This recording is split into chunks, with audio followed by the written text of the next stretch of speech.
Afghanistan is the only country on the planet where women are prevented from having an education and playing sport, which makes it seem rather odd that they'll be competing at the first ever gender-equal Olympic Games in Paris 2024. So how did this come about?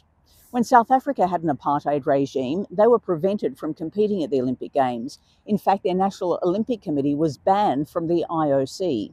What's the difference with Afghanistan? Is the IOC right in fighting really hard to make sure that the Afghanistan team in Paris would have an equal number of women? Those women coming from outside Afghanistan for obvious reasons, many of them ones who had fled when the Taliban took over. Is the IOC right in saying that they are trying to give hope to the women inside Afghanistan, where presumably very little exists?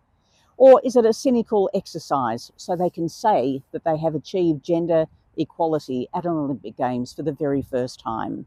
It's a question that I put to the IOC at a press conference last week.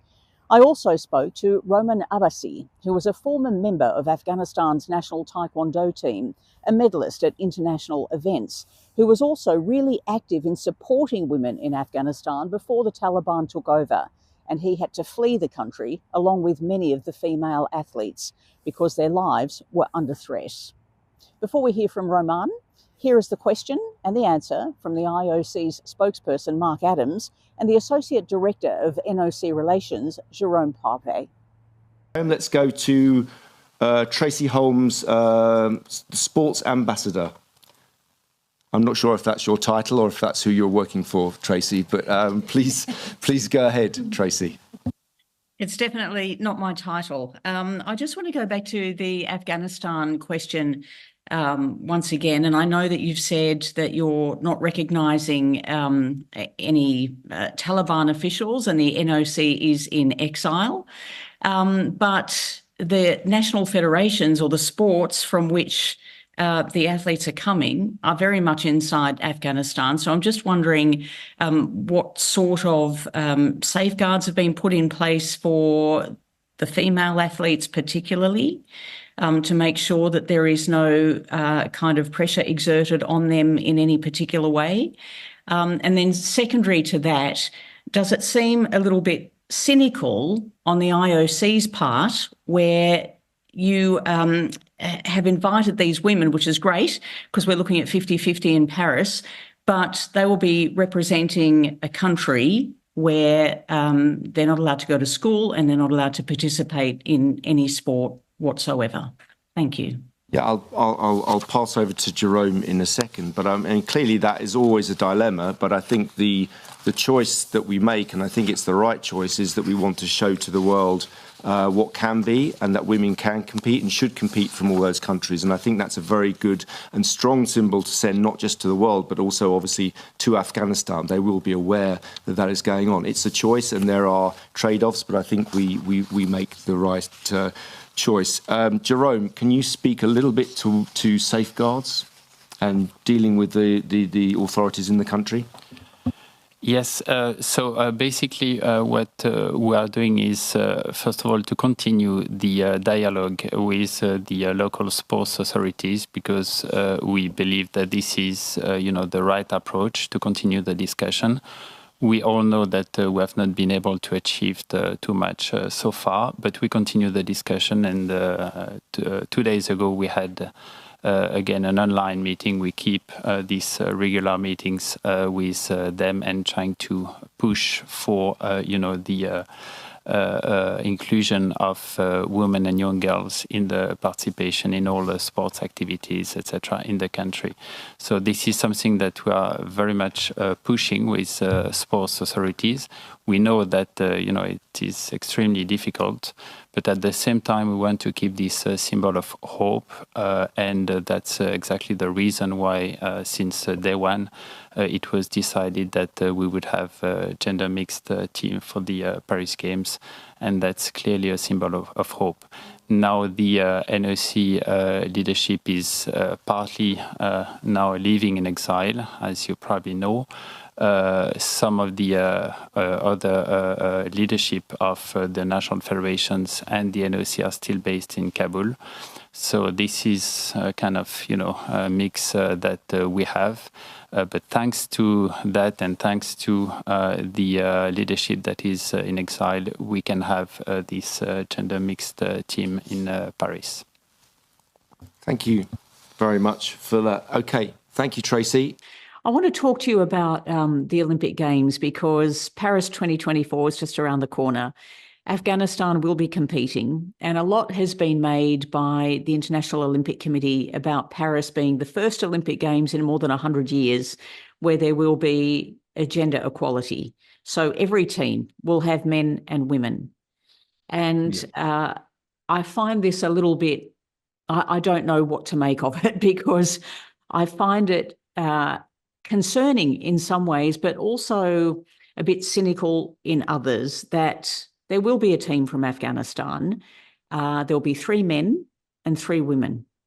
Clearly, the women are not coming from inside Afghanistan because they're banned from education and sport. But the IOC says it's important that every nation has women there. So these women will come from living in other countries, presumably because they've fled Afghanistan, and yet they'll be marching under the flag of Afghanistan. I don't know how they feel about that. Clearly, they want to compete. They want to be Olympians. I understand that. And everybody has a hope that their country will one day be better. But what do you think about this situation with women being picked from outside to compete under the Afghanistan flag? Yeah, Tracy, it has been more than 1 year that I sent emails and official emails to the IOC and also international federations. The last emails that I received from International Olympic Committee, they mentioned that they're serious about this matter, their negotiation with the Taliban government. And the Taliban, they promised that they will send some girls to the Olympic Games. But the big issue is that those girls are not from Afghanistan. They came from other countries like from Europe countries. I saw one girl that she joined the Olympic. She came from France. And the boys as well, they are not from Afghanistan. Most of them, they're living in Afghanistan. But on other side, still the Taliban government is not recognized by other countries, and there's when a government don't recognize from other countries, there's no flag as well. For that, the previous flag is also don't mean now because that's not acceptable.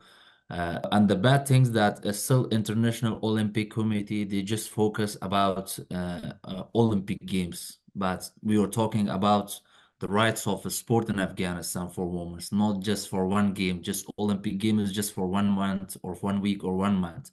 After that, when we are finishing the game, it's almost 2 years. It's the International Olympic Committee responsibility to start on the first day when the Taliban took over Afghanistan, negotiate with them, talk with them, and had some meetings with them that this is it's a value for Olympic, it's a value for us that we want girls and women to join in a sport.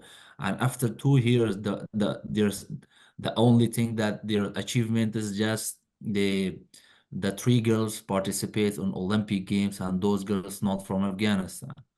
And if those girls participate under the Afghanistan names, it will be a big credit for the Taliban. They're not they banned the sport in Afghanistan, but the Olympic Committee, they showed that no, still the Afghanistan women is participating in Olympic Games. And as a person in Afghanistan, I request from Olympic, you're supporting Taliban in this case. Tell them the truth to everyone, especially for the world, that there is no rights for women. The sport is banned for women in Afghanistan. And I'm sure everyone's right. I personally write about them, and I encourage our Olympians and world champions in Afghanistan and other countries that the fact is not that women is not allowed to sport in Afghanistan. Yeah, it's really an interesting one. And the IOC says that it's important that they help send a message of hope to everybody around the world, and particularly for the women of Afghanistan. But none of those messages will be seen inside Afghanistan. So I don't think it offers any hope to the women who are there. But many of the women who are outside Afghanistan, maybe they will be happy to see women competing for Afghanistan. I don't know. Yeah, most of the girls that they're in Afghanistan, still they're waiting to go to the gym, go to the club, go to the school, go to the education, and many other things. They just stay in a house, and the Olympic Committee, the IOC, shows that the women's competing in the Olympic Games. I think it's unfair. It's just fake, and it's like you, in other side, you're supporting Taliban, and for us, those girls that they're participating in Olympic Games, those maybe 3 or 4 girls, it's not important for us. There's a millions of girls that they're not allowed to go to the school, education, and work. We think about those millions girls, and also more than 1,000 Afghanistan national teams, the women's national team from different sports, they were still in Afghanistan that they're not sporting. They're not allowed to go to the gym, to go to the club, go to stadiums, and they just stay in a house. We think more about those girls that they're in Afghanistan, not just for 3 girls, not just for Olympic Games. We have it's more than 2 years. Our big achievement is just 3 girls participating in Olympic. It's not a big achievement, I think.